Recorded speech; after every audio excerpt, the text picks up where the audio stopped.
Commissionerate police एवं Odisha NCC मिलित प्रशिक्षण शिविर 600 एनसीसी कैडेट को दिगला प्रशिक्षण 10 दिन धरी चली प्रशिक्षण शिविर में राज्यर कोण अनुकोणु एनसीसी कैडेट मैंने अंशग्रहण करते थाना पुलिस और जनसाधारण प्रति दायित्व और कार्यप्रणाली प्रशिक्षण दी जाइए।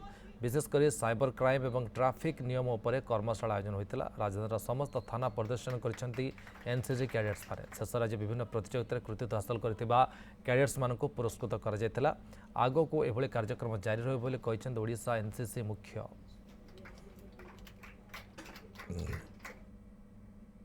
As a part of social outreach, Commissionerate Police is organizing a program in which NCC cadets whose summer camps are going on, they are visiting the different thanas of our Commissionerate Police. So far they have visited 8 different police stations and today is the last day. Today they are visiting Nandankanan. 28 तारिख रु 6 तारिख पर्यंत NCC Odisha तरफ गोटे annual training camp होची सेथिरे सारा ओडिशार विभिन्न जिल्लारू 600 रु अधिक पिला पार्टिसिपेट करूचंती। सेही अवसर रे हमर कमिश्नर सहित आमे सहभागिता रे कमिश्नर पुलिस तरफ आमे छात्र छात्री मानकू कमिश्नर पुलिस रो फंक्शनिंग कार्यप्रणाली आउ विभिन्न नूतन आईन आउ जनसाधारण सहित हमर केमिति संपर्क भल रहइबो सेटा ऊपर आमे तांकू गोटे एक्सपोजर विजिट दउचु।